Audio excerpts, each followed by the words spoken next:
집합이 뭡니까?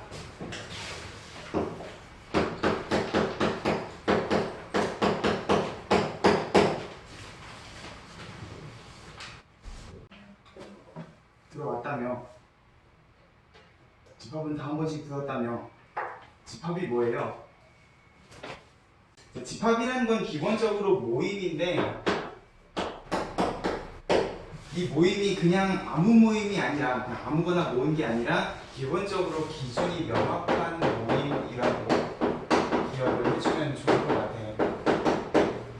그래서 그냥 아무거나 모아놓는다고 집합이 되는 게 아니라 이 집합이라는 거를 만들려면은 기본적으로 내가 모으는 기준이 명확해야 된다는 거예요. 그래서 기본 문제를 보면 알겠지만, 예를 들어서 아름다운 여학생들의 모임 이렇게 해버리면 이 아름답다는 거에 기준이 명확하지가 않고, 키가 큰 학생들의 모임해도 이 키가 크다는 거에 기준이 명확하지가 않으면 우리가 이걸 집합이라고 이야기를 해줄 수가 없다는 거예요. 그래서 이제 우리가 수학 하부터는 집합이라는 거에 대해서, 모임이라는 거에 대해서 계속 이야기를 할 겁니다. 이 집합 단원이 끝나도 우리가 명제 단원에서 집합에 대한 이야기를 할 거고, 요거 끝나고 나면 이제 다음 주에 함수 단원을 이야기할 때도 우리가 분명히 중학교 때 배웠던 함수인데도 불구하고 그 함수를 이제 집합의 관점에서 다시 설명을 한다는 거죠. 그래서 일단 우리가 집합을 배우고 나면 모든 수학적인 개념들을 집합의 관점에서 정리를 하는 연습을 할 줄 알아야 돼요. 그래서 집합이라는 건 기본적으로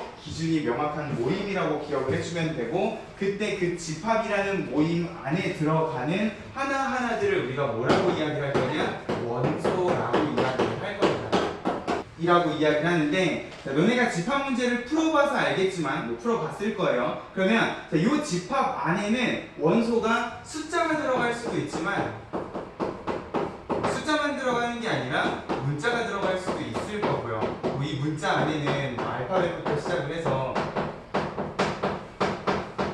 여러 가지 기호들도 집합의 원소가 될 수가 있을 거고요. 그리고 숫자나 문자가 아니라 그냥 이름, 사람 이름이 들어갈 수도 있지만, 내가 집합이라는 걸 만들고 싶은데 태양계 행성을 가지고 집합을 만들고 싶다. 너네 태양계 행성 뭐뭐 있는지는 압니까? 뭐뭐 있어요? 내가 너무 수준 낮은 질문을 해서 짜증납니까? 태양계 행성에 뭐뭐 있습니까? 총지와 목토 천해 하고 내가 얘네들 이름 가지고, 행성 이름 가지고도 얼마든지 집합이라는 걸 만들 수가 있다는 거야. 근데 중요한 거는 이 집합 안에는 기준만 명확하면은 얘네들뿐만 아니라 다시 집합 안에 집합을 원소로 집어 넣을 수도 있을 거예요. 그래서 집합이라는 건 기본적으로 들어가는 데 제약이 없다라고 생각을 하셔야 돼요. 집합 안에는 집합이 들어갈 수도 있고, 우리가 좌표평면에서 배웠던 순서상 x, y가 쌍으로 원소로 들어갈 수도 있을 거라는 거예요. 그래서 집합 안에는 뭐가 들어가도 상관이 없을 거다라는 거를 꼭 좀 기억을 해줬으면 좋겠고, 그러면 이런 것들이 이제 집합 안에 들어갔을 때 어떤 원소가 그 집합 안에 있다 없다를 나타내기 위해서 우리가 어떤 기호를 써요? 삼지창 기호를 쓰지.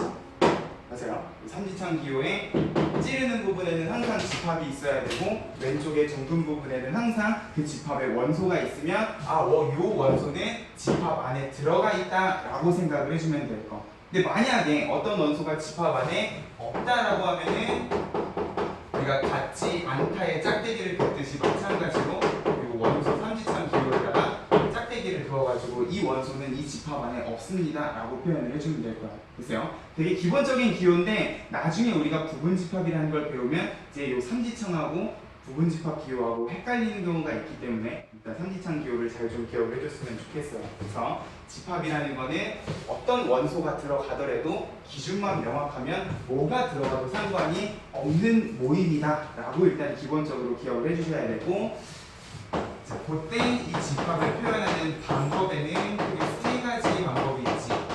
뭐가 있습니까? 집합을 표현하는 방법. 제일 기본적으로, 그치, 중괄호 안에다가 이 집합 안에 들어가는 원소들을 전부 다 그냥 줄줄줄 적는 원소들이라는 법이라는 게 있을 거고, 자, 이 원소들을 직접 내가 중괄호 안에다가 적지 않더라도 이 원소를 대표하는 기호를 하나 적어놓고, 이 원소가 어떤 조건을 만족을 시키는 원소인가를 나타내는 조건 제시 집합이라는 게 있을 거야. 자, 얘네 둘은 기본적으로 집합을 어떤 기호를 써서 나타내느냐? 우리가 앞으로 이제 원소를 집합 안에다 집어넣을 때는 이런 식으로 중괄호 기호를 써가지고 나타낼 거예요. 예를 들어서 A라는 집합이 1, 2, 3, 4, 5를 포함을 하고 있으면 내가 얘를 그냥 1, 2, 3, 4, 5를 적지 않고 이런 식으로 X는 5 이하의 자연수다라는 식으로도 1, 2, 3, 4, 5를 똑같이 나타내 줄 수가 있다는 거야.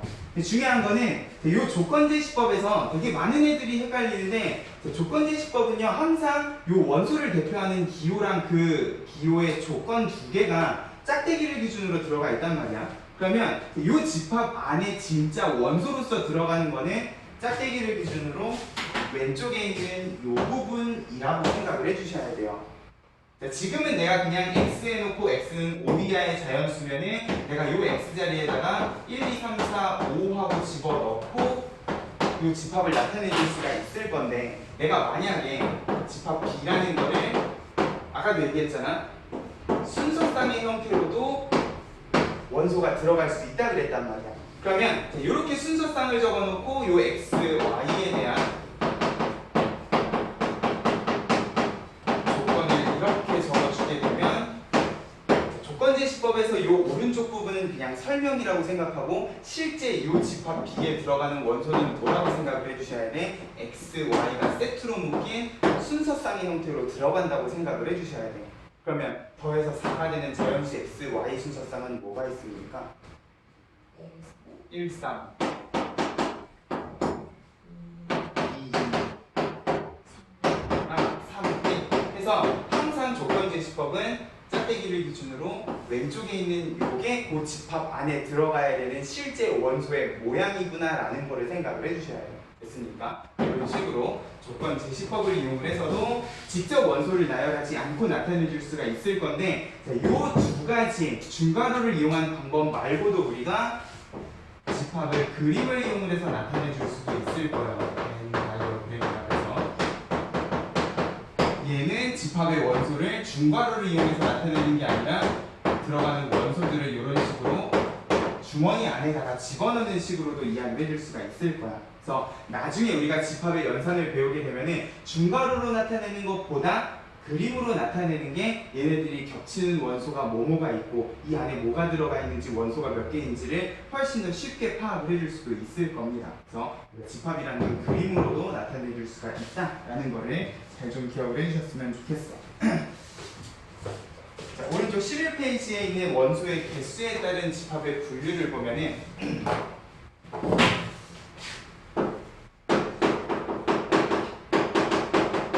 지금 내가 집합 A라고 적어놓은 얘는요 집합 안에 원소가 1, 2, 3, 4, 5 5개가 들어가 있는 거란 말이야. 근데 내가 어떤 집합을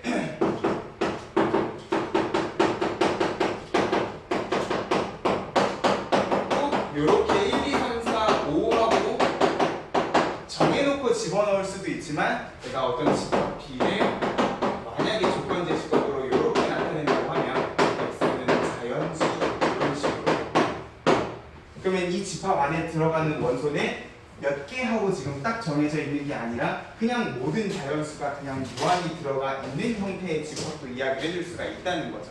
그죠? 그래서 집합이라는 건 항상 원소의 개수가 정해져 있는 것만은 아니다라는 거를 일단 기억을 해줬으면 좋겠고요. 원소의 개수가 무한 집합이라는 것도 있구나. 그리고 그 중에서도 공집합이라는 건 뭐야? 공집합? 그치, 원소가 한 개도 없는 집합을 우리가 공집합이라고 이야기를 하죠. 그래서 공집합은 뭐 예를 들면 이런 식으로 내가 조건제시법으로 만들 수도 있을 거예요. 내가 1보다 작은 자연수 이래버리면 제 집합 C에 들어갈 수 있는 원소는 하나도 없지. 그러면 내가 얘를 원소 나열법으로 나열한다고 해도 이 중괄호 안에는 아무것도 적을 게 없을 거야. 그래서 실제로 공집합은 이런 식으로 그냥 중괄호를 써서 아무것도 안 적어서 나타낼 수도 있는데 이러면 너무나 허전하잖아요. 그죠? 그래서 우리가 원소가 하나도 없는 집합은 기본적으로 어떻게 나타낼 거냐? 이런 기호를 써서 나타낼 겁니다. 그래서 공집합이라는 거는 자, 얘가 뭐냐면 이 집합 문제를 풀다 보면 이 기호를 가지고 되게 장난질을 많이 쳐요. 그래서 얘는요, 우리가 공집합을 나타내는 기호로도 기억을 하되 얘가 어떤 문자인지도 좀 기억을 했으면 좋겠어. 얘는 우리가 수학상에서 봤던 알파, 베타, 감마 있잖아. 얘네들하고 똑같이 라틴 문자 중에 하나입니다. 그래서 얘는 읽는 방법이 PHI에서 파이라고 읽어요. 여기서 H가 빠지면 뭐가 되는 거야?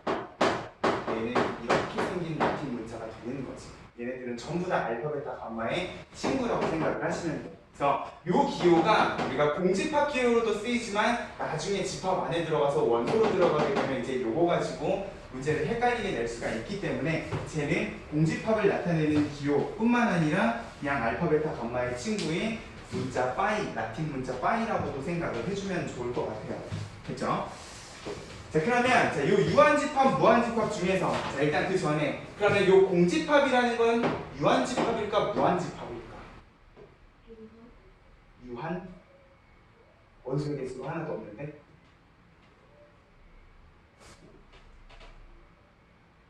어떻게 생각해요? 유한집합이라고 생각해요? 무한집합이라고 생각해요?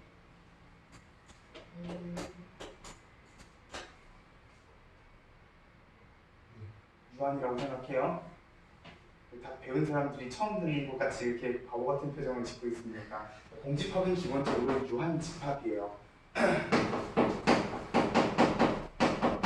기본적으로 유한집합이라는 거는 셀 수 있는 원소가 몇 개다 하고 셀 수 있는 집합을 유한집합이라고 하면 무한집합은 너무 많아서 셀 수 없는 원소의 개수를 셀 수 없는 집합이잖아. 공집합은 원소의 개수가 빵개고 빵개는 셀 수 있는 숫자이기 때문에 공집합은 유한집합 안에 포함을 시켜서 생각을 해주면 좋을 거야. 됐습니까? 자, 그리고 이 유한집합에 우리가 원소의 개수를 나타내는 기호로 어떤 기호를 쓰냐? n이라는 기호를 써서 이 안에다가 집합을 집어넣죠. 그러면 얘가 의미하는 거는 그 집합 안에 원소가 몇 개가 들어가 있느냐를 나타내는 기호일 거예요. 그래서 원소의 개수를 나타내는 기호까지 지금 여기 11페이지에서 기억을 해주시면 될 겁니다.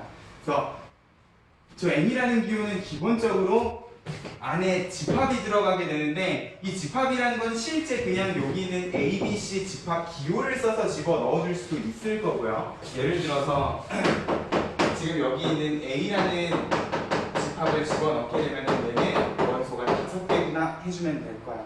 근데 중요한 건 무한집합을 이 n이라는 기호에다가 집어 넣으면 개수를 셀 수 없기 때문에 무한집합은 기본적으로 n이라는 기호를 쓸 수가 없는 집합일 거고요.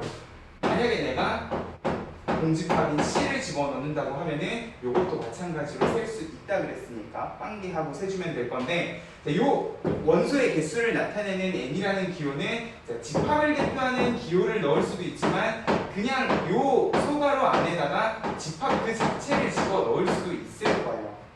맞아? n이라는 기호는 기본적으로 그 안에 집합만 들어가면 되는 거기 때문에 내가 그냥 1, 2를 포함한 집합을 n이라는 기호 안에 집어넣으면 얘는 얼마라고 생각을 해주시면 돼?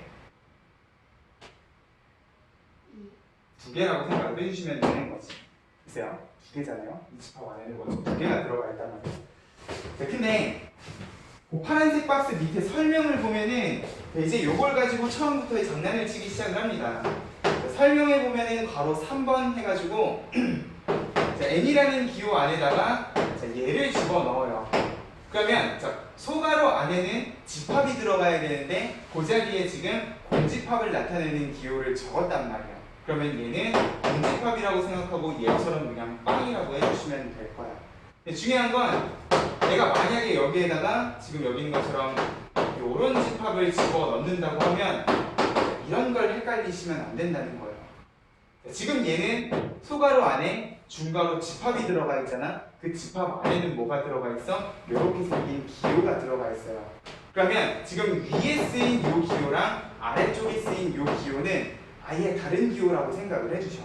위쪽에 쓰인 기호는 소괄호 안에 아무것도 없이 그냥 공집합을 나타내는 기호로서 들어갔다라고 생각을 하면 지금 이 아래쪽에 중괄호 안에 있는 얘는요 공집합을 나타내려고 들어가 있는 게 아니라 그냥 알파, 베타, 감마의 친구로서 들어가 있다라고 생각을 해주셔야 됩니다. 됐어요? 그러면 지금 이 집합은 그냥 이 문자를 원소로 하나 가지고 있는 집합일 거기 때문에 원소의 개수가 한 개다라고 이야기를 해주셔야 된다는 거죠. 됐어요? 항상 n이라는 기호는 집합 안에 뭐가 들어가 있건 간에 들어가 있는 거에 개수만 세주면 된다라는 식으로 기억을 해주면 돼요. 그러면 그 밑에 있는 것도 마찬가지. 중괄호 안에 뭔가가 들어가 있으면 얘는 그냥 그 집합 안에 원소라고 생각을 해주시면 된다는 거야. 0이 들어가 있어도 0도 하나의 문자잖아. 하나가 들어갔기 때문에 원소의 개수는 한 개라고 생각을 해주셔야 된다는 거죠. 됐습니까? 이런 느낌으로 우리가 원소의 개수를 셀 때도 공집합 기호 그리고 다른 것들 집합 기호가 들어갔을 때 원소의 개수를 헷갈리지 않고 셀 수 있으면 좋을 것 같습니다. 그래서 다음 페이지로 넘어가 보면 개념 원리 익히기는 안 하고 넘어갈게요. 이거는 어렵지 않으니까. 13페이지의 필수 예제부터 봅시다.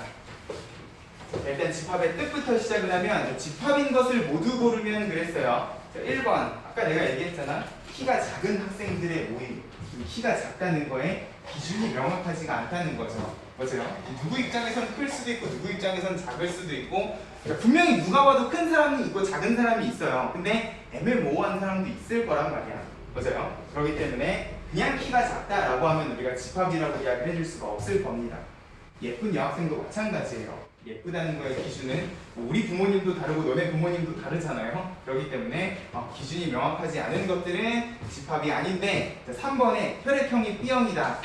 짤없이 B형인 사람들만 집어넣으면 되잖아. 여기 혹시 혈액형 B형인 사람 있어요? 저요. 2명밖에 없으니까 2명이 들어가면 되는 거지. 맞아요? 기준이 명확하다는 거예요. 4번 키가 170까지는 참 좋은데 170에 가까운, 가까운이라는 단어에다 동그라미를 쳐봐. 이게 170에 가깝다는 것도 마찬가지로 기준이 되게 애매모호합니다. 실제로 나 같은 경우에는 키가 170에 가깝거든요. 맨날 잴 때마다 다르긴 하지만 170에 가까운데 그게 뭐 171인지 2인지 아니면 169인지 되게 애매모호하단 말이야. 맞아요? 그래서 어떤 숫자 그냥 170이면 170이고 170보다 작으면 작은 거고 크면 큰 거지 가까운이라는 것도 애매모호한 표현이라는 거지. 됐습니까? 그런 식으로 생각을 해주면 될 거예요. 3보다 크고 10보다 작은 자연수 아주 명확하잖아요. 그래요? 이런 애들이 집합이 될 수 있을 거다라고 생각을 해주시면 됩니다. 필수 예제 2번. 너무나 쉽죠?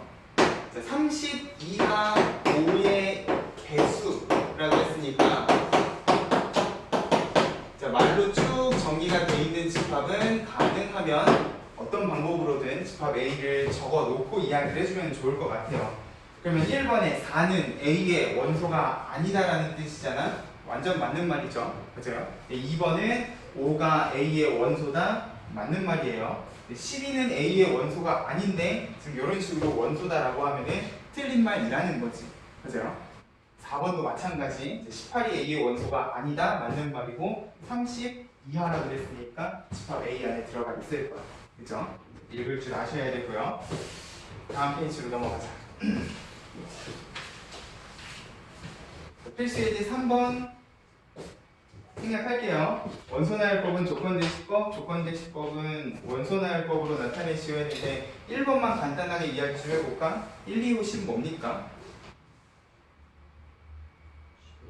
10의 약수처럼 생겼어요.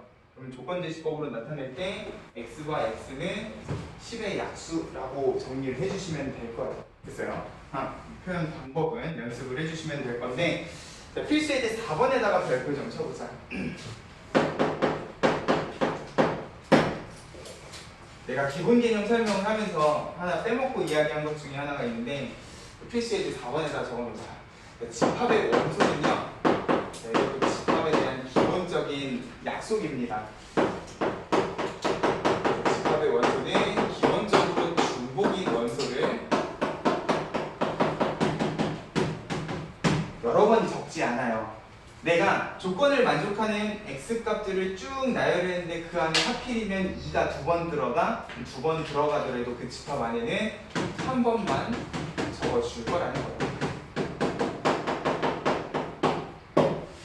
근데 이거랑 같이 너네가 기억을 해줬으면 하는 집합의 성질이 뭐냐면, 자, 이렇게 중복인 원소를 한 번만 적는다 그랬기 때문에 이 집합 안에 들어가 있는 원소는요, 딱 꺼내 썼을 때 사라져 없어져 버리는 원소라고 생각을 하실 필요가 없다는 거야. 몇 번이 들어가도 상관이 없는 거면은 내가 그 집합 안에서 꺼내서 쓸 때도 그냥 그 집합의 원소는 그 집합을 대표하는 하나의 그냥 숫자라고 생각을 하시면 돼요. 꺼내면 없어지는 그런 게 아니기 때문에 집합의 원소는 내가 꺼내서 쓸 때 몇 번을 꺼내 써도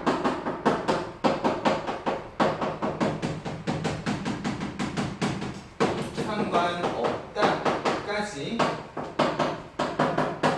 기억을 해주시면 좋겠어요. 자, 이걸 제대로 이해하셔야 필수 예제 4번이 풀 수 있을 거랍니다. 집합 A가 0, 1, 2를 포함한 집합인데 1번의 집합 B를 뭐라고 이야기를 했느냐? X 플러스 Y 해놓고 조건제 집합으로 이렇게 적어놨어. 그러면 이 B라는 집합의 원소 주인공은 짝대기를 기준으로 왼쪽이다 오른쪽이다? 왼쪽이죠. 그럼 이 집합 B 안에는 어떤 원소가 들어가야 되냐? X랑 Y를 더한 어떤 값이 들어가 있어야 된다는 거야. 근데 이 X, Y는 누구의 원소래? A의 원소래. 그러면 내가 A에서 원소 두 개를 뽑아가지고 더할 때 만약에 0을 꺼냈으면 Y 자리에 내가 0을 다시 꺼낼 수가 없는 상황이다, 있는 상황이다? 있다, 없다? 있다는 거예요. 됐어요? 자, 만약에 내가 꺼내 썼던 걸 다시 못 쓰려면은 이 안에는 아마 서로 다른이라는 표현이 들어가 있었을 거라는 거지. 있어요? 별말 없으면 집합의 원소는 몇 번을 꺼냈어도 상관이 없을 거라는 거야. 그러면 내가 0, 1, 2에서 꺼냈을 때 0을 꺼내면 다시 0을 꺼내는 경우부터 시작을 해서 똑같은 원소를 꺼내는 것부터 시작을 해서 더하기를 시작을 하면 된다는 거지. 0 더하기 0, 0 더하기 1, 0 더하기 2 그리고 1 더하기 0인데 1 더하기 0은 있네. 맞아요? 이런 식으로 두 번 등장하는 거는 그냥 한 번만 적어주시면 돼. 1 더하기 1도 마찬가지고 1 더하기 3, 미쳤나봐. 2죠. 그리고 2 더하기 0, 2 더하기 1 전부 다 있고 2 더하기 2까지. 그래서 두 번 꺼내 쓰는 것까지 생각을 하면서 집합을 완성을 시켜주시면 될 거예요. 그러면 C도 마찬가지겠죠. 이번엔 X, Y를 뽑아가지고 곱하고 싶다. 그러면 B때랑 마찬가지로 어디서부터 0 곱하기 0부터 생각을 해주시면 된다는 거야. 0 곱하기 0이든 0 곱하기 1이든 0 곱하기 2든 전부 다 빵이죠. 한 번만 적어주시면 되고 1, 0, 1, 1, 1, 2에 2, 0, 2, 1, 2, 2까지 이렇게 4개의 원소를 포함한 집합이구나 라고 생각을 해주시면 될 겁니다. 됐죠? 그래서 중복된 원소는 한 번만 적되 꺼내서 쓸 때는 몇 번을 꺼내서 써도 상관이 없다라고 이 집합이라는 거를 기억을 해주시면 될 거예요. 그렇죠? 필수예제 5번 보자. 무한집합 찾아봅시다.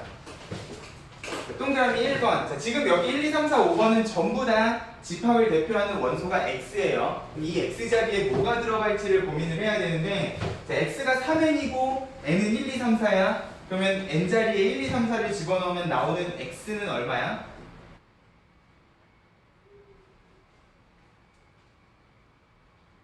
계산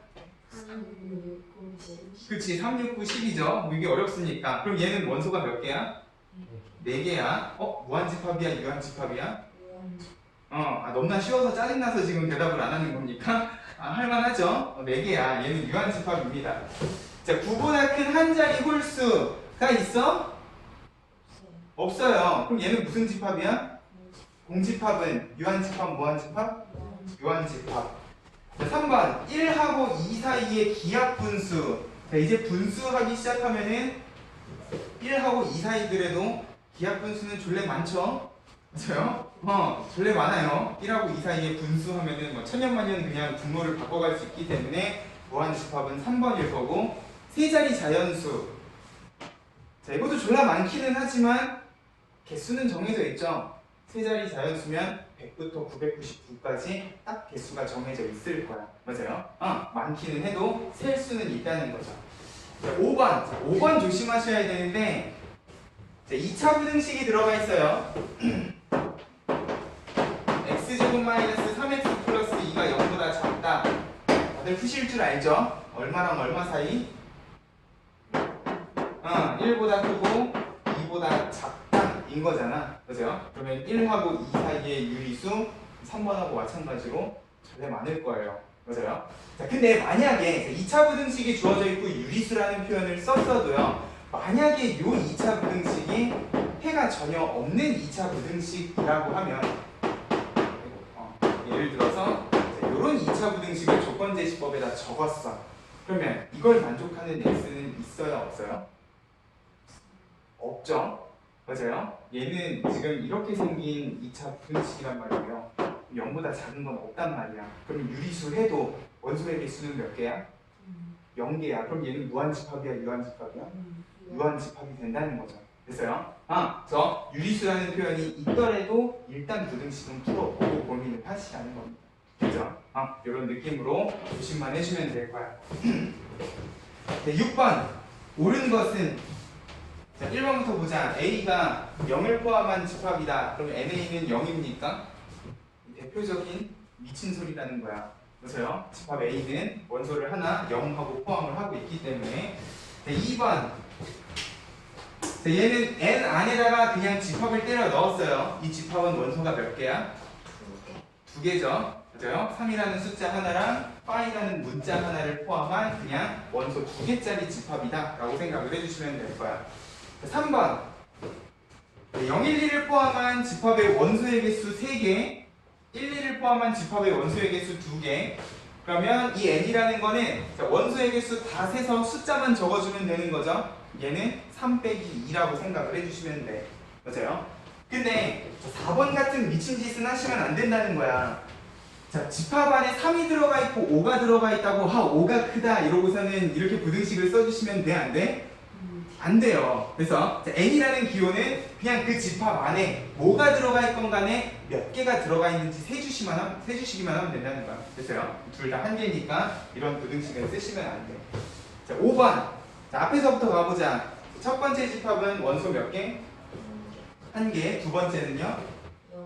0이죠. 이건 공집합으로 쓰인 거야. 세 번째는요? 한 개. 자, 이건 공집합으로 쓰인 거야? 아니에요. 그냥 문자로 쓰인 거예요.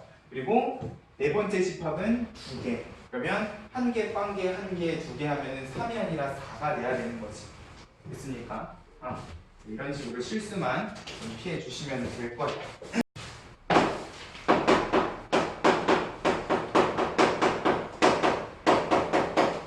부분집합. 이름만 들어도 부분일 것 같은 그런 느낌이 들지 않습니까? 맞아요? 어떤 집합 안에 포함되어 있는 집합을 우리가 기본적으로 부분집합이라고 이야기를 하는데, 자, 이 부분집합은요 당연히 이름 그대로 포함되는 경우도 있겠지만 일단 얘가 의미하는 수학적 정의도 같이 좀 잘 기억을 했으면 좋겠어요. 지금 여기 뭐라고 나왔어? 두 집합 A, B에 대해서 자, A의 모든 원소가 B에 속할 때라고 했어요. 자, 만약에 X라는 원소가 A의 원소일 때, 이면이 아니라 일 때, 그 X가 전부 다 B의 원소이기까지 하면 이제 우리가 얘를 뭐라고 이야기를 할 거냐? A는 B의 부분집합이라고 이야기를 할 거라는 거야. A의 원소가 전부 다 B에도 있을 때.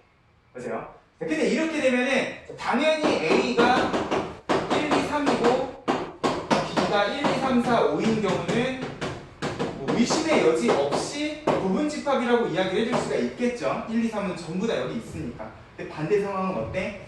아니라는 거야. 맞아요? 자, 그러면 집합을 이렇게 표현을 할 수도 있지만 우리가 집합의 표현법에서 벤 다이어그램도 배웠기 때문에 만약에 내가 얘를 벤 다이어그램으로 나타낸다고 하면 이런 형태의 그림을 그려서 훨씬 더 포함되는 그림이 눈에 보이게끔 만들어줄 수도 있을 거라는 거야. 맞아요? 1, 2, 3 자, 이렇게만 적어도 얘는 지금 B 안에도 들어가 있기 때문에 1, 2, 3을 굳이 다시 여기에다 적을 필요 없이 나머지 원소만 이런 식으로 적어서 A가 B에 포함되는 그림으로 만들어줄 수도 있을 겁니다. 맞아요? 이러면 당연히 부분집합이에요. 자, 근데 이 수학적 정의는 이런 경우에도 마찬가지 성립을 한다는 거예요.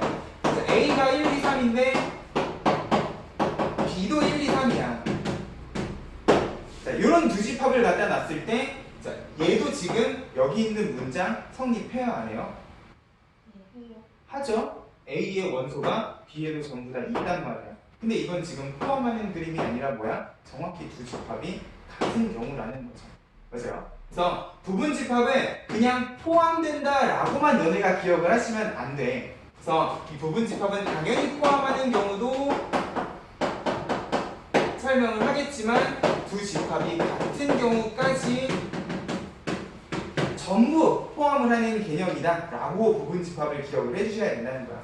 요것도 지금 여기 있는 수학적인 정의를 정확히 만족을 시키는 경우일 거기 때문에. 됐죠? 부분집합은 포함되는 거랑 두 집합이 같은 경우를 같이 이야기를 하는 거다 라고 생각을 하면 일단 부분집합 기호는 이렇게 원소 기호에서 짝대기 하나만 빼시면 돼요. 이지창을 써서 이렇게 나타내 주시면 되고, 자, 가로 2번에 부분집합의 성질, 요거는 약속입니다. 동그라미 1번에다 별표 좀 칠게요.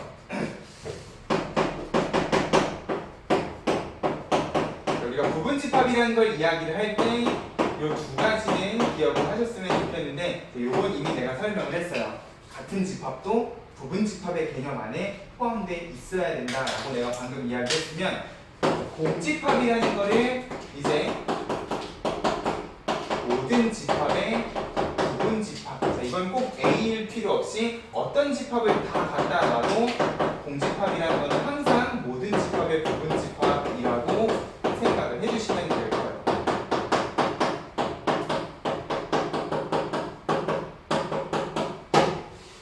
원소가 하나도 없잖아. 그래서요, 원소가 하나도 없는 집합을 내가 만약에 벤 다이어그램으로 그린다고 하면, 아까 저기 C라는 집합 있었잖아요.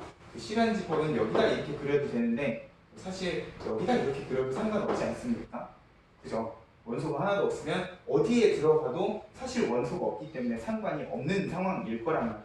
맞아요? 그래서 공집합은 그냥 약속을 합시다. 모든 집합의 부분집합으로 카운트를 할 거다라고 생각을 해주면 될 거예요. 그죠? 그리고 자기 자신은 당연히 부분집합 개념 안에 포함이 되어 있다까지 기억을 해주시면, 이제 요걸 구분짓기 위해서 밑에 뭐가 나와 있느냐? 서로 같은 집합이라는 표현도 나오는 거야. 당연히 두 집합의 원소가 정확히 같으면 우리가 서로 같은 집합이라고 이야기를 하겠지만, 이거를 부분집합의 관점에서 설명을 하면 서로 같은 집합은 이렇게도 이야기를 해줄 수가 있다는 거죠. A라는 집합이 B에 포함된다. 그러면 A의 모든 원소가 B에 있는 거죠. 그리고 B의 모든 원소도 A에 전부 다 있다고 하면 이제 얘네 둘이는 같은 집합이 될 수밖에 없을 거라는 거죠. 맞아요? 그래서 부분집합으로도 이런 표현이 나오면 똑같은 집합을 이야기하고 싶은 거구나 라고 생각을 해주시면 될 겁니다. 됐죠? 자, 개념적인 부분들이니까 다시 한번 머릿속에다가 잘 좀 정리를 해놓으세요. 자, 다음 페이지에 진부분 집합. 그러면 진부분 집합이라는 건 뭐냐?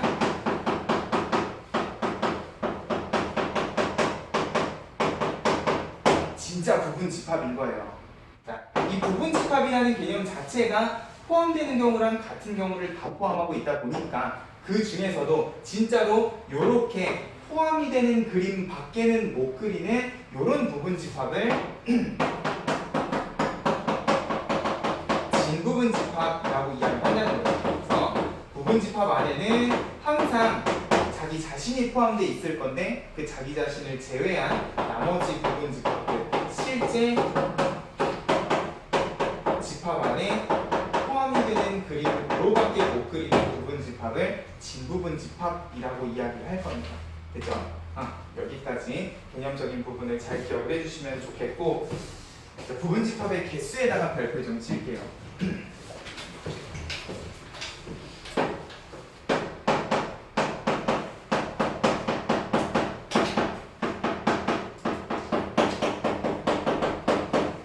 그럼 내가 어떤 집합이 주어져 있을 때 걔네들의 부분 집합을 다 구해가지고 세고 싶다라고 하면은 A라는 집합을 1, 2, 일단 개수를 세기 전에 내가 요거 가지고 만들 수 있는 부분집합들을 한번 쭉 생각을 해봅시다. 그럼 요거 가지고 만들 수 있는 부분집합은 어떻게 만들어주면 좋을까?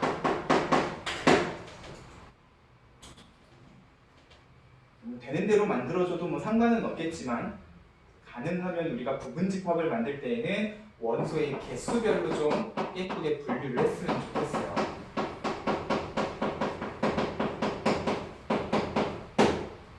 일단 부분집합은 자기 자신도 포함하니까 원소가 3개라고 하면은 걔는 전부 다 1, 2, 3이 들어간 집합일 거고요. 맞아요? 자기 자신도 부분집합이라고 그랬으니까 자, 여기서부터 원소의 개수를 하나씩 줄여나간다고 생각을 하면 원소의 개수가 2개인 건 이제 셋 중에 2개를 선택을 해야 될 겁니다. 그러면 1이랑 2가 들어간 거, 1이랑 3, 2랑 3이 들어간 3개의 부분집합을 만들 수 있을 거예요. 그래서요. 자, 원소의 개수가 1개다. 그러면 하나씩만 넣으면 되니까 1을 포함한 집합, 2를 포함한 집합, 3을 포함한 집합 마찬가지로 3개일 거고 공집합도 모든 집합의 부분집합이라고 그랬으니까 항상 원소의 개수가 하나도 없는 공집합까지 우리가 부분집합에서 고려를 해줘야 된다는 거예요. 그러면 얘는 지금 부분집합이 몇 개예요?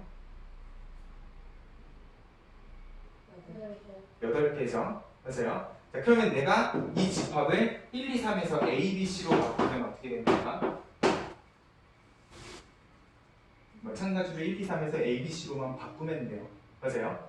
기본적으로 내가 만들 수 있는 부분집합의 개수라는 거는요, 그 안에 원소가 뭐가 들어가건 간에 지금 요 안에 원소가 몇 개인지만 알아도 결정을 해줄 수가 있을 거라는 거예요.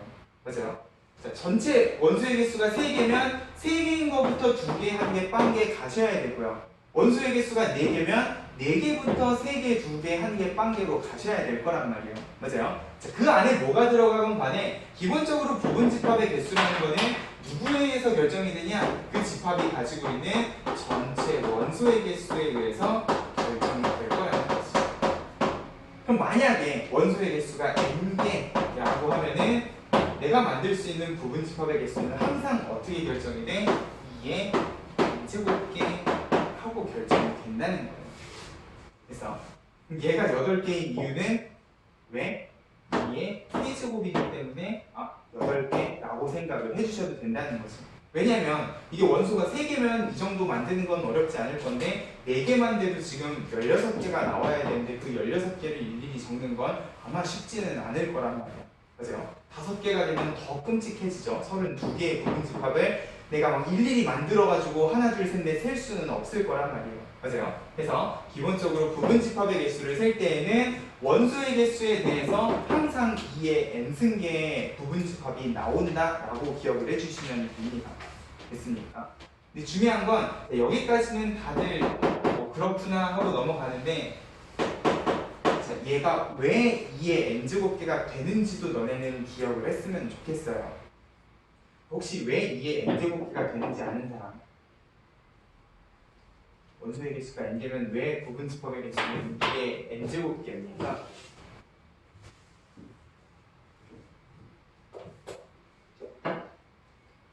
내가 뭐만 물어보면 눈을 피하고 되게 죄지은 표정을 지으면서 고개를 숙이는데 혹시 들어본 사람 있어요? 왜 2의 n제곱계인지?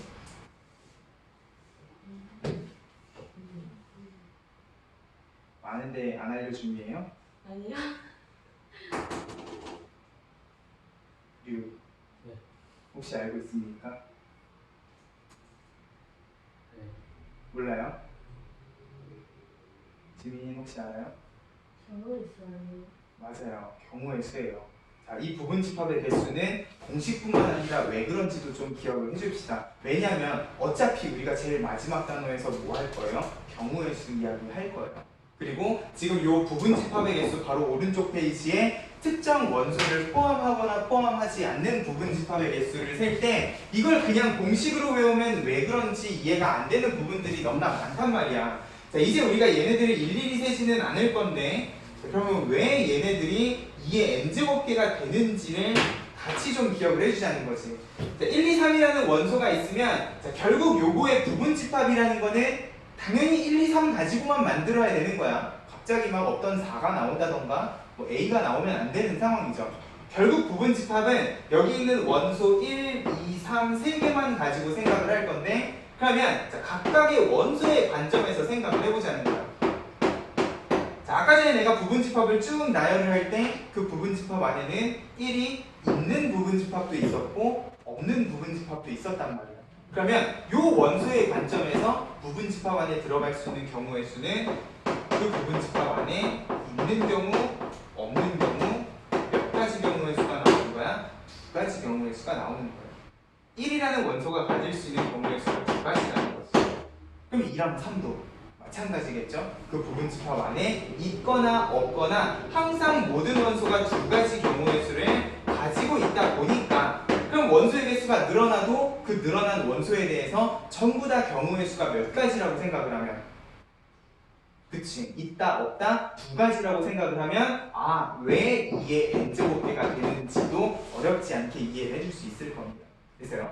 자 그러면 요거에 이어가지고 그러면 특정 원소를 포함하거나 포함하지 않는 부분집합의 개수도 마찬가지로 경우의 수의 관점에서 기억을 해주시면 돼요. 자, 원소의 개수를 좀 늘려봅시다. A라는 집합이 1, 2, 3, 4, 5 5개의 원소를 가지고 있는 집합인데 난 3이 너무 좋아가지고 이 부분집합 안에다가 3을 집어넣고 싶어요. 3을 꼭 포함했으면 좋겠네. 그럼 이제 원소 3의 관점에서는 부분집합 안에 들어갈 때 경우의 수가 몇 가지가 돼버려? 한 가지가 되어버려. 왜? 얘는 무조건 있다 밖에는 이야기를 못하잖아요. 내가 어떤 부분집합에 3이라는 원소를 꼭 포함하고 싶으면 이 3은 이제 있다 없다 두 가지가 아니라 그냥 있다 한 가지가 돼버린단 말이야. 맞아요? 그러면 얘가 한 가지면 결국 얘는 2의 5제곱이 아니라 얘는 한 가지에서 2의 4제곱이 될 거라는 거야. 결국 어떻게 하면 돼요? 이 3은 그냥 빼고 2의 거듭제곱에 계산을 해주시면 돼. 맞습니까? 2의 4제곱이라고 생각을 해주시면 자 반대로 난 4가 너무 싫어가지고 4는 부분집합에다가 안 넣었으면 좋겠다.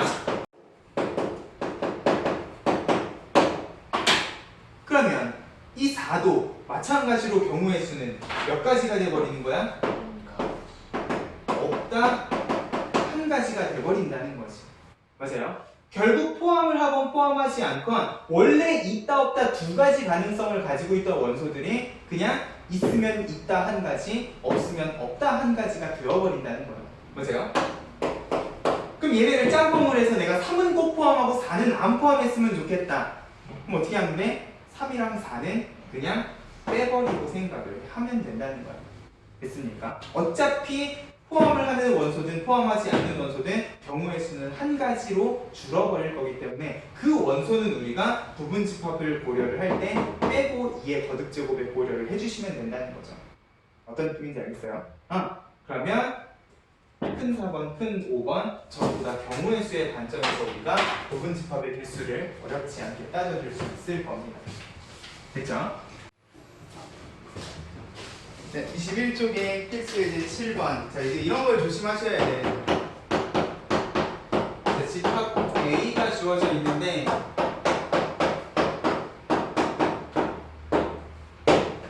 자, 일단 질문 1, 2, 3, 4, 5번을 보기 전에 이 집합 A는 원소가 지금 몇 개입니까? 4개. 4개처럼 보여요? 맞아, 4개 맞아요. 자, 지금 이 집합 안에는 원소가 자, 얘는 이제 공집합이라고 읽으시면 안 돼. 그냥 문자 파이라고 읽으셔야 되고 1, 2에 지금 집합이 통째로 원소로 들어가 있는 상황이야. 맞아요? 그럼 요걸 가지고 이제 원소 기호랑 부분집합 기호를 구분지어서 좀 생각을 해주셔야 된다는 거지. 자, 동그라미 1번에 자, 그러면 얘는 지금 맞는 말이야, 틀린 말이야?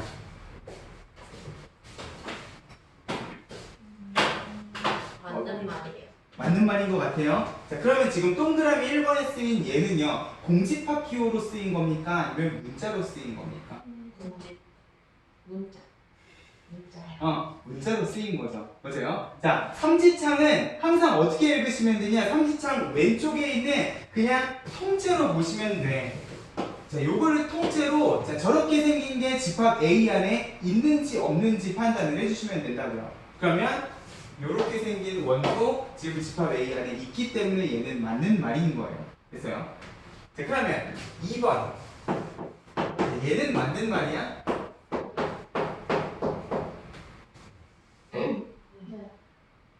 그러면 지금 여기 쓰인 얘는요, 뭘로 쓰인 거야? 공집합으로 쓰인 거야? 문자로 쓰인 거야? 문자로 쓰인 거죠.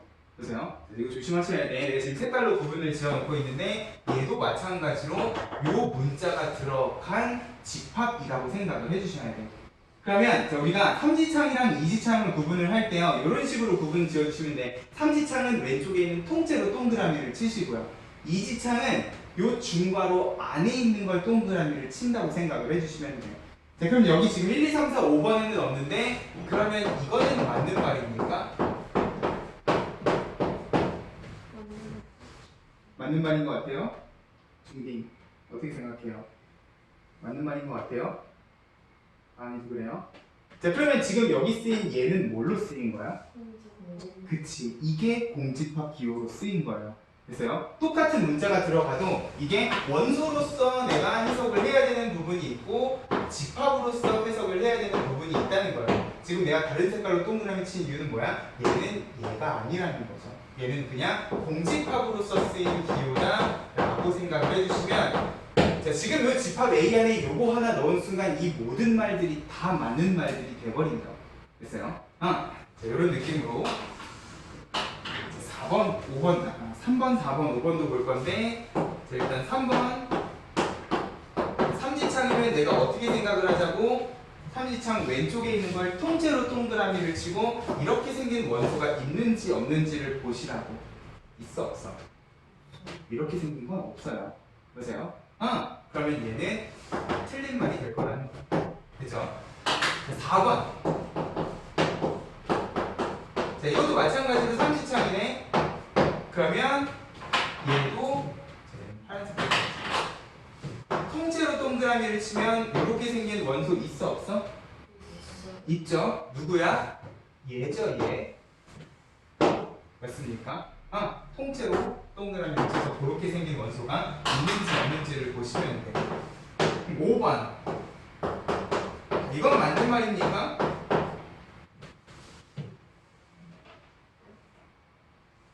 어때요? 맞는 말 같아요? 그래요? 자, 그럼 여기 있는 1, 2는 4번에 있는 1, 2랑 같은 거야? 다른 거죠. 자, 이지창 옆에 있는 거는 어떻게? 중괄호 안에 있는 거에다가 동그라미를 이렇게 치시라고. 그러면 요 1, 2는 요 지금 파란색 원소가 아니라 요렇게 두 개를 가지고 만든 부분 집합이라고 생각을 해주셔야 된다는 거죠. 그죠? 그래서 처음에 우리가 집합 문제를 풀다 보면 이런 식으로 장난을 많이 쳐놔요. 집합 안에다가 공집합 기호도 넣어놓고 1, 2에 1, 2를 포함한 집합까지 넣어놓고 막 장난질을 치면은 이제 그런 것들, 지금 1, 2, 3, 4, 5번이 이야기하고 있는 원소나 집합이 어떤 걸 가지고 만든 건지도 생각을 하면서 문제를 푸셔야 된다는 거죠. 그래서요. 그러면 이 3번이 맞는 말이 되려면 자, 이렇게 고치면 맞는 말이겠지. 얘는 삼지창이 아니라 만약에 이지창을 이렇게 부분집합 기호를 썼으면 아마 맞는 말일 겁니다. 그럼 여기 있는 1은 뭐라고 생각을 하시면 돼? 그냥 요 원소 1이라고 생각을 해주시면 된다는 거예요. 그렇죠? 항상 부분집합 기호랑 원소 기호, 삼지창 기호랑 부분을 지어서 생각을 해주시면 될 겁니다. 넘어가봐. 필수 이제 8번. 자, A가 B에 포함된답니다.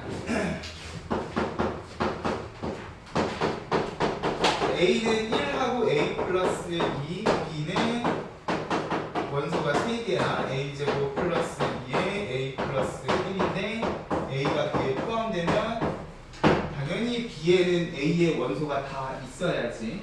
보세요. 근데 중요한 건 A에는 1이라는 원소도 있는데 아직 B라는 집합에 1이라는 원소가 안 보여.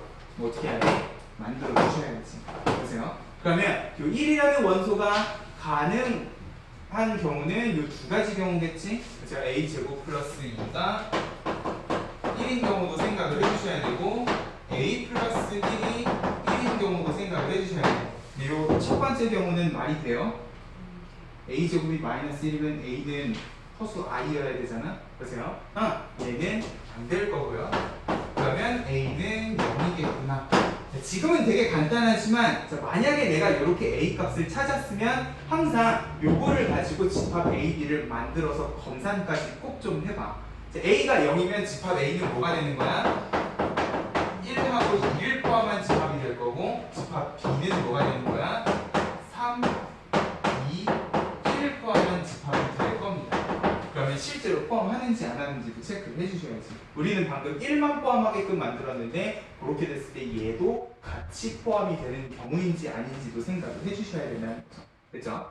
검산까지 꼭 좀 해주시고 그 밑에는 두 집합이 같을 때야 필수 예제 9번에 a는 마이너스 2랑 a제곱 플러스 2a b는 3이랑 a제곱 마이너스 3a. 그럼 얘네 둘이가 같으려면 얄짤없이 마이너스 2는 얘여야 되고 얘는 얘여야 되는 것이. 그러면 a제곱 마이너스 3a가 마이너스 2 그리고 a제곱 플러스 2a가 3인 경우 둘 다 만족을 해야 같은 집합이 되는 거죠. 보세요. 그러면 a제곱 마이너스 3a 플러스 2는 2니까 a는 1 또는 2여야 되고 a제곱 플러스 2a 마이너스 3이 0이면 a는 1 또는 마이너스 3. 동시에 만족을 시키려면 a는 1이면 됩니다. 그렇죠? 이런 느낌으로 두 집합이 같아지게끔도 만들어낼 수 있으면 좋겠다. 어렵지 않아요? 필수 10번으로 가자. 3, 4, 5, 6, 7 집합 A에 대해서 가로 1번 A의 부분 집합 중 5는 반드시 원소로 같고 3, 6은 원소로 같지 않는다. 근데 가지건 안 가지건 우리는 그 원소를 그냥 빼고 생각을 하면 된다는 거지. 보세요. 3하고 6, 5 다 빼면은 4랑 7만 가지고 내가 부분 집합 몇 개를 만들 수가 있는 거야? 2에 제곱해서 4개를 만들어주면 되는 거야. 지금은 그냥 부분 집합이 몇 개냐만 찾아주면 되는 건데, 자 실제로 그럼 요 4개는 어떻게 생각을 해주시면 되냐? 이렇게 생각을 해주시면 된다는 거야. 지금 내가 요 4개는 뭐만 가지고 만든 거예요? 4랑 7만 가지고 만든 거야. 그러면 실제 4개를 4랑 7만 가지고 만들어 보는 거야. 원소가 하나도 안 들어가면 공집합일 거고 하나만 들어가면 4, 7, 2개가 들어가면 4, 7 이렇게 될 건데, 여기에 이제 누구는 포함해야 되는데 5는 반드시 원소로 갖고 3하고 6은 원소가 아니었으면 좋겠으면 꼭 포함하는 건 다 집어넣어 주시면 되고 안 들어가는 건 그냥 빼고 생각을 하시면 되는 거지. 그래서요, 이런 느낌으로 어떤 부분 집합이 만들어지는지도 같이 기억을 해주시면 좋겠어. 그럼 2번 여기 쳐봐. 적어도 한 개의 홀수.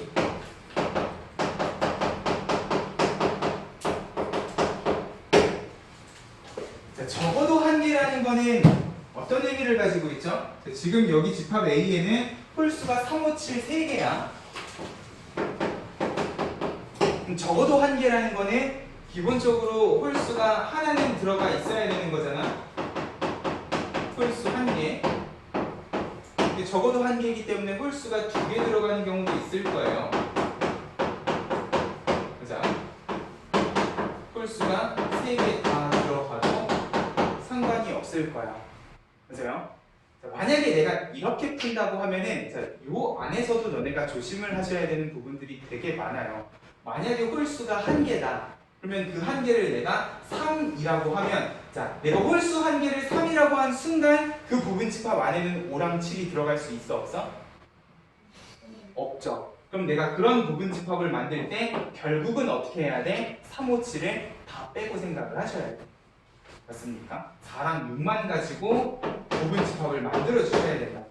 혹은 내가 5를 꼭 포함을 하고 홀수 한 개짜리 부분 집합을 만들고 싶다고 하면 3이랑 7은 짤없이 빼고 생각을 하셔야 된다고. 홀수가 한 개라고 내가 정해놓고 시작을 하면요. 맞아요? 자, 이런 식으로 내가 홀수 한 개를 포함하는 경우는 전부 다 3, 5, 7이 어떻게 돼? 뭘 포함하건 다 빼고 생각을 하셔야 된다는 거야. 보세요. 그렇게 3을 포함하는 경우, 5를 포함하는 경우, 7을 포함하는 경우 세 가지가 있을 거고 홀수 두 개도 그럼 마찬가지겠죠. 3, 5를 포함하면 7이 빠져야 되고 5, 7을 포함하면 3이 빠져야 되기 때문에 이 경우도 일단 부분집합은 항상 4랑 6 빠지고 만들어 주셔야 된다는 거예요. 그죠? 3, 5, 5, 7, 3, 7에서 세 가지 경우가 있겠지. 홀수 3개는 3, 5, 7을 다 포함해야 되기 때문에 마찬가지로 다 빼고 4랑 6만 가지고 만들어주면 결국 적어도 한 개의 홀수인 부분집합은 2의 제곱이 3개, 3개, 1개에서 7개, 4, 7에 28이라고 계산을 해주셔야 된다는 거야. 너무나 복잡하죠? 그죠? 내가 따져야 되는 것도 많고 구할 때 3이 들어간다고 3만 빼고 부분집합 구하면 이제 그대로 망해버린단 말이야. 그죠? 해서 우리가 적어도라는 말이 들어가면 항상 중학교 때도 그렇고 앞으로도 그렇고 뭘 생각을 해주면 편해? 반대 경우를 생각을 해주면 편해. 애초에 적어도 하나의 홀수라는 표현 안에 홀수가 한 개인 경우, 두 개인 경우, 세 개인 경우를 다 포함하잖아요. 이 반대를 생각해봐. 홀수가 하나도 포함되지 않는 경우를 생각하면 내가 구해야 될 부분집합의 개수는 딱 한 번만 구해주면 되는 거지. 홀수가 하나도 없어 3, 5, 7 다 빼고 4랑 6만 가지고 만들 수 있는 부분집합만 생각을 하면 요것만 어떻게 해주시면 돼? 내가 만들 수 있는 전체 부분집합의 개수에서 빼주시면 돼요. 그래도 결과는 어때요? 28개 똑같다는 거지. 그냥 아무 생각 없이 내가 3, 4, 5, 6, 7 5개 가지고 만들 수 있는 부분집합을 다 구해놓고 거기에 이제 홀수가 하나도 없는 애들만 싹 빼주면 나머지 부분집합은 적어도 홀수가 하나는 들어가 있을 거라는 거예요. 됐어요? 그래서 적어도는 항상 반대 경우 우리가 중학교 때 여사건이라고 이야기를 했었어요. 여사건을 생각을 하면서 홀수가 하나도 들어가 있지 않은 딱 한 가지 경우만 계산을 해주면 될 거라는 거. 됐죠? 적어놓으세요. 적어도 한 개는 항상 반대 경우를 생각을 해서 부분집합을 만들어주면 되겠구나. 무식하게 계산하지 말라는 거예요. 적어도는 너무나 많은 경우들을 포함을 하고 있기 때문에. 정리했으면 다음 페이지 필수의 때 11번으로 넘어가자. A는 2랑 4, B는 12의 약수인데 조건제시법이니까 일단 원소 나열법으로 12의 약수를 쭉 정리한 다음에 요거를 만족시키는 집합 X의 개수라고 돼 있어요. 일단 집합 X의 개수 밑줄 좀 긋자. 자, 일단 문제 해석을 해보면 자, X라는 거는 일단 B의 부분집합이어야 돼요. 근데 이 X는 A는 꼭 포함해야 된단 말이야. 내가 아까 전에 부분집합 뭐라고 그랬어요? A의 원소가 여기에 전부 다 있어야지만 부분집합이라고 이야기할 수가 있잖아.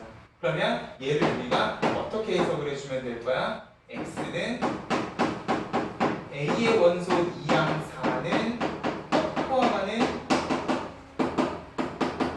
B의 부분집합이라고 생각을 해주면 될 거야. 그럼 문제가 아까 필수에 대해 10번하고 똑같아지는 거지. 그러면 여기 6개의 원소 중에서 2랑 4는 꼭 포함해야 되기 때문에 이게 몇 제곱이라고 생각을 하시면 그치 4제곱이라고 생각을 하시면 16개가 되는데 내가 자연스럽게 부분집합이라고 이야기를 했단 말이에요. 근데 문제에는 부분집합이라는 표현이 없었어요. 그냥 집합 X의 개수였거든. 그러면 너네가 앞으로 집합의 개수라는 표현이 나오면 얘는 항상 뭘 구하라는 문제구나, 부분집합의 개수를 구하라는 거구나 이렇게 생각을 해주시면 된다. 자, 결국 집합 X의 개수라는 거는 저 조건을 만족을 시키는 집합 X를 내가 몇 가지 다른 방법으로 만들 수가 있느냐인 거잖아요. 맞아? 예를 들어서 내가 그냥 X는 2, 4만 해도 지금 여기 있는 조건을 만족을 시키는 집합일 거란 말이야. 근데 여기에 이제 내가 B의 원소 아무거나 어떻게 집어넣어도 1, 2, 4를 만들든 3, 2, 3, 4를 만들든 어떻게 만들어도 2, 3만 포함하면 전부 다 지금 이 조건을 만족을 시키는 거죠. 그럼 결국 내가 만들 수 있는 집합의 개수라는 거는 제일 큰 집합을 기준으로 그냥 부분 집합의 개수라고 생각을 해주셔도 될 거라는 거예요. 됐죠? 그래서 앞으로 우리가 집합 문제를 풀 때 항상 집합의 개수라는 표현이 나오면 아 걔는 부분 집합의 개수를 물어보는 거구나 라고 생각을 해주셔. 지금은 당연히 고개를 끄덕끄덕하면서 아 그렇구나 하는데 나중에 이게 원소의 개수랑 집합의 개수가 막 헷갈리기 시작을 할 겁니다. 그래서요 항상 문제에 집합의 개수라는 표현이 있으면 부분 집합 관점에서 생각을 할 줄도 알았으면 좋겠다는 거. 그렇죠? 그러면 집합에 대한 기본적인 내용들은 끝입니다.